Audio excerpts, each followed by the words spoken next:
क्या आपके पास 2000 रुपए का नोट है? अगर नहीं तो याद करिए कि आखिरी बार आपके पास 2000 का नोट कब आया था। नहीं याद आ रहा? आएगा भी कैसे? नोट गायब जो हो गए हैं बाजार से। कहीं होने तो नहीं जा रही 2000 की नोटबंदी। जानिए मेरे साथ, क्योंकि जमाना पैसे का है।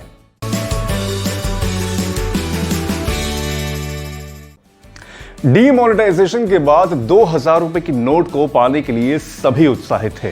कुछ बुद्धिमान लोगों ने तो यह भी दावा कर दिया था कि 2000 की नोट में एक चिप है जिससे उसकी लोकेशन पता लगाई जा सकती है, जिससे काले धन पर लगाम लगाई जा सकती है।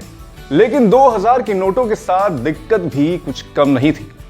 छुट्टा करवाने जाओ तो पसीने छूट जाते थे। शुरुआत के कुछ महीने तो ठीक, लेकिन बाद में कुछ खरीदारी करने जाओ तो दुकानदार इस नोट को दूर से ही नमस्ते कर देते थे। 2000 के नोट की वजह से छोटे कारोबार में उधारी बढ़ने लगी थी।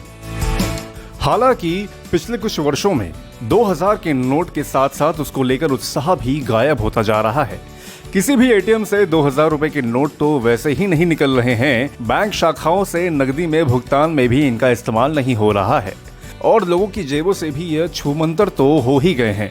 बहुत से लोगों तो इस धारणा में है कि कहीं 500 और 1000 की तरह 2000 रुपए के नोट भी किसी एक शाम को अमान्य घोषित हो सकते हैं। हालांकि सरकार का ऐसा कोई विचार नहीं है। लेकिन याद करिए कि आखिर बार आपकी जेब में 2000 रुपए का नोट कब आया था? 1 साल, 2 साल या उससे भी ज्यादा? आप में से कई लोगों को शायद ध्यान भी ना हो।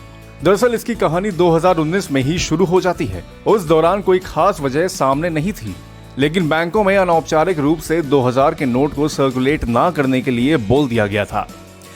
ऐसे में सरकारी विभागों और अन्य ग्राहकों से 2000 रुपए के नोट तो जमा किए जा रहे थे, लेकिन 2000 के नोटों में भुगतान होना कम होता गया। हालांकि आरबीआई ने ऐसा कोई भी आदेश बैंकों को नहीं दिया है।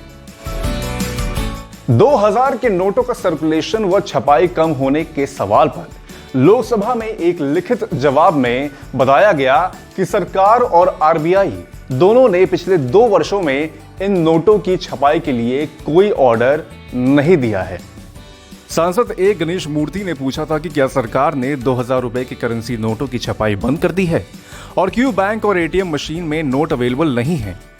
इस पर वित्त राज्य मंत्री अनुराग ठाकुर ने सदन को बताया, सरकार जनता की लेन देन की मांग को सुविधाजनक बनाने के लिए आरबीआई के परामर्श लेकर ही किसी नोट की छपाई का निर्णय करती है। साल 2019-20 और 2020-21 में 2000 रुपए के नोटों की छपाई के लिए कोई ऑर्डर नहीं दिए गए हैं। एक तरफ तो यह है कि शुरुआत में 2000 रुपए के नोट को इसलिए लाया गया था ताकि 500 और 1000 रुपए के नोट जो बैन किए गए हैं उससे उत्पन्न हुई नकदी की कमी को पूरा किया जा सके। अनुराग ठाकुर ने बताया कि आरबीआई के अनुसार 30 मार्च 2018 को 2000 रुपए के 3362 मिलियन पीसेज सर्कुलेशन में थे, जो कुल करेंसी के 3.27% हैं। वही फरवरी 2021 में यह घटकर 2499 मिलियन पीसेज हो गए हैं, जो 2.01% है। दूसरे शब्दों में कहें तो पिछले 3 वर्षों में सरकार ने 2000 के नोट के 863 मिलियन पीसेस सर्कुलेशन से हटा दिए हैं। बाकी नए नोटों की छपाई तो रुक ही गई है। नोटों की छपाई और सर्कुलेशन में कटौती का मतलब कतई ये नहीं है कि 2000 रुपए के नोट अमान्य हो जाएंगे, लेकिन धीरे धीरे ये डिनोमिनेशन समाप्त जरूर हो जाएंगे। द प्रिंट की रिपोर्ट के अनुसार मोदी सरकार ने 2000 रुपए के नोटों की छपाई बंद करने का फैसला इसलिए लिया क्योंकि बड़ी करेंसी के नोट का इस्तेमाल मनी लॉन्ड्रिंग, टैक्स चोरी और जमाखोरी के लिए किया जाने लगा था। डीमोनेटाइजेशन के पीछे की कई वजहों में ये भी एक वजह थी। हालांकि आधिकारिक तौर पर 2000 रुपए के नोटों के साथ ऐसा नहीं है, लेकिन बीते कुछ सालों में देखें तो देश के अलग अलग जगहों से अवैध तरीके से बड़ी संख्या में 2000 रुपए के नोट पुलिस को बरामद हुए हैं और 2000 रुपए के नोट का लोगों ने गलत इस्तेमाल भी किया है। अब नोट चाहे 2000 का हो, 500 का हो या कोई और, बेहतर है कि डिजिटल तरीके से हम लेन देन करें। अगर आपको हमारा ये एपिसोड पसंद आया हो तो इसे लाइक और शेयर जरूर करें और अपनी बहुमूल्य राय हमें कमेंट बॉक्स में जरूर लिखें। धन्यवाद।